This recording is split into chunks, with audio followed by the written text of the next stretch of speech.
दोस्तों, यह है अंधेरों की गुफा। आप देख रहे हैं SF KGN TV। पिछले भाग में आपने सुना कि गुफा के विशाल रक्षक को पराजित कर दिया गया, लेकिन वीरनाथ गंभीर रूप से घायल हो गया। अब इस भाग में आप सुनेंगे कैसे घायल अवस्था में भी उन्हें गुफा की गहराई में और आगे बढ़ना पड़ा। कहानी: गुफा में चारों तरफ राख और धुआं फैला था।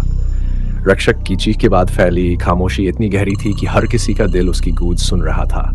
वीरनाथ जमीन पर गिरा पड़ा था। सरस्वती उसके पास झुक गई और कांपते हाथों से उसका सिर अपनी गोद में रखा। वीरनाथ, आंखें खोलो, मुझे अकेला मत छोड़ो। वीरनाथ ने मुश्किल से अपनी आंखें खोली। उसके होंठों से धीमी आवाज निकली, मैं अभी जिंदा हूं। जब तक तू मेरे साथ है, मौत मुझे नहीं ले जा सकती। राजा सामर्थन ने अपनी तलवार कमर पर लगाई और गहरी सांस ली। हमने रक्षक को हरा दिया, मगर परी सही कह रही थी, यह अंत नहीं है, यह तो केवल शुरुआत थी। गुरकाल कांपते हुए बोला, महाराज, मैंने जितनी मौतें आज देखी उतनी 7 जन्मों में भी नहीं देखी थी। अब हमें वापस लौटना चाहिए। चांद्रिया परी ने उसकी ओर देखा और गंभीर स्वर में कहा, अगर हम यहां से लौट गए तो यह श्राप फिर जीवित हो जाएगा। हमें गुफा के हृदय तक पहुंचना ही होगा। सबने एक दूसरे को देखा। थकान और भय के बावजूद उनके कदम आगे बढ़े। आगे का मार्ग और सकरा था। दीवारों से टपकता हुआ पानी, बदबू और फिसलन हर कदम को और कठिन बना रहे थे। मशाल की लौ कांप रही थी और परछाइयां डरावने आकारों में बदल रही थी। सरस्वती ने धीरे से कहा, मुझे लगता है कोई हमें देख रहा है। वीरनाथ ने उसकी ओर देखा। हाँ, यह अंधेरा जीवित है, यह हमारी हर सांस गिन रहा है। अचानक रास्ते से एक गूंजती आवाज आई, तुम सब मौत की ओर चल पड़े हो, कोई लौटकर नहीं आएगा।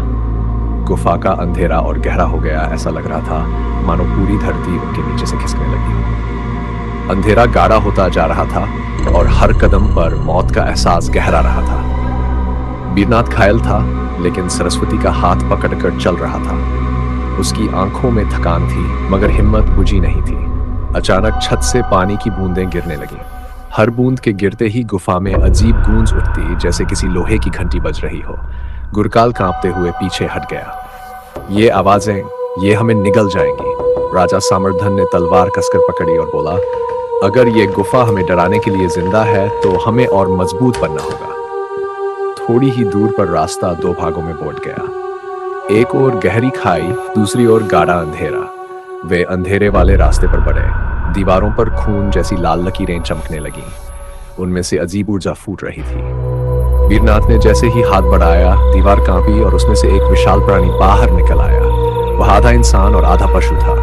उसके सींग आसमान को छू रहे थे और आंखों से खून टपक रहा था। गुरकाल चीख पड़ा, यह नरक का दैत्य है। उसकी दहाड़ से पूरी गुफा कांप उठी। राजा सामर्थन ने तलवार निकाली और आगे बढ़ते हुए कहा, अगर ये पहरेदार है तो हमें इससे भिड़ना ही होगा। उसकी सांसें इतनी गर्म थीं कि जमीन पर पड़ी नमी भाप बनकर उड़ने लगी। राजा सामर्थन तलवार उठाकर आगे बढ़ा। दैत्य ने लोहे जैसे हाथ से वार किया। दोनों की टक्कर से चिंगारियां फूटीं और दीवारों पर लाल चमक फैल गई। वीरनाथ सरस्वती को पीछे खींचकर खड़ा हो गया। उसका घाव अब भी ताजा था, मगर उसकी आंखों में हिम्मत थी। अगर हमें इस गुफा के दिल तक पहुंचना है तो इस दैत्य को गिराना ही होगा। गुरकाल कांपते हुए बोला, यह अमर है, इसे कोई नहीं हरा सकता। दैत्य ने गरजते हुए जमीन पर पैर पटका। पूरी गुफा गूंज उठी और छत से पत्थर गिरने लगे।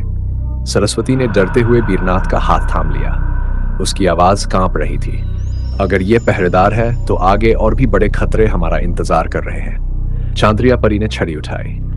उसकी नीली रोशनी दैत्य पर पड़ी और वह कुछ क्षण पीछे हट गया, लेकिन फिर उसकी आंखें और लाल हो गई और उसने जंजीर जैसी लंबी जीभ बाहर निकाली। राजा सामर्थन ने तलवार घुमाई और दैत्य की बाह पर वार किया।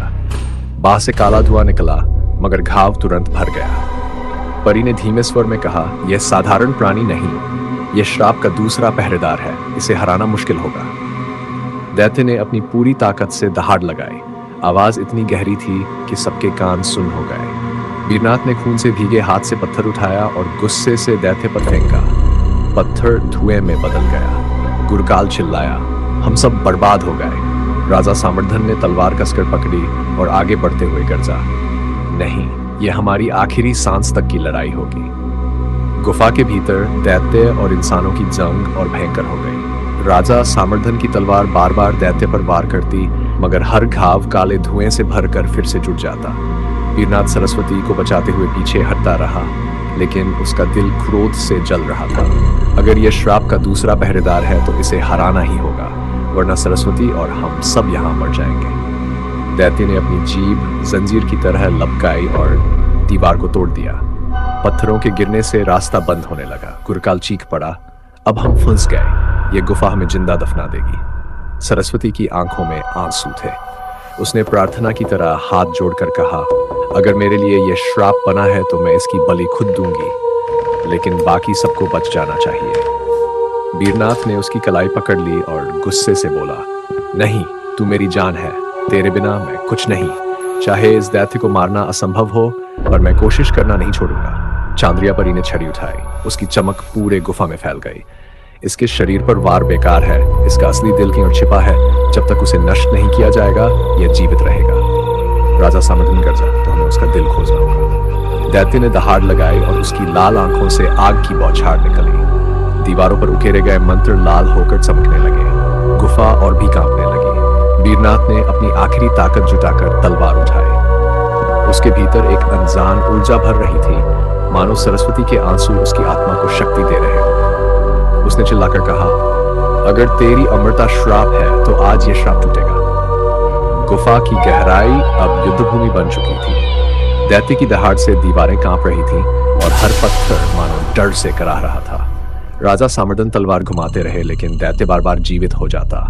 उसकी लाल आंखें अब और भी भयानक हो गई थीं। वीरनाथ खून से लथपथ था, मगर उसकी आत्मा जल रही थी। उसने सरस्वती की ओर देखा और बोला, तेरे लिए मैं आखिरी सांस तक लड़ूंगा। सरस्वती की आंखों में आंसू थे। उसकी देह कांप रही थी, लेकिन उसने सिर हिलाकर कहा, तेरे बिना मैं जी नहीं सकती। अगर तू लड़ेगा तो मैं भी तेरे साथ खड़ी रहूंगी। चांद्रिया परी ने अपनी छड़ी आसमान की ओर उठाई। नीली किरण गुफा के हर कोने में फैल गई। इस दैत्य का दिल दीवारों में छिपा है। जब तक दिल नष्ट नहीं होगा, ये कभी नहीं मरेगा। राजा सामर्धन ने गरजते हुए तलवार चलाई और मंत्रों से भरी दीवार पर वार किया। दीवार से काला धुआं फूटा और उसमें एक धड़कता हुआ लगोला दिखाई दिया। दैत्य दर्द से चीख पड़ा। उसकी छाती में दरारें बनने लगी। वीरनाथ ने अपनी बची हुई ताकत जुटाई और तलवार उस लाल गोले में भोंक दी। गुफा में विस्फोट हुआ। चारों ओर नीली और लाल लपटें नाचने लगी। दैत्य ने आखिरी बार धार मारी और आंख बंद कर बिखर गया। गुफा में सन्नाटा छा गया। केवल वीरनाथ की भारी सांसें और सरस्वती की सिसकियां गूंज रही थी। चांद्रिया परी ने गंभीर स्वर में कहा, यह दूसरा पहरेदार था। आगे का रास्ता और भी कठिन है। असली श्राप अभी भी जीवित है। दोस्तों, इस भाग में आपने सुना कि श्राप के दूसरे पहरेदार को पराजित कर दिया गया और उसका दिल नष्ट कर दिया गया, लेकिन गुफा की गहराई में अभी और भी भयावह रहस्य छिपे हैं। आप देख रहे थे SFKGN TV। अगर कहानी पसंद आई हो तो चैनल को सब्सक्राइब करना न भूलें, क्योंकि अगले भाग में श्राप का असली चेहरा सामने आएगा।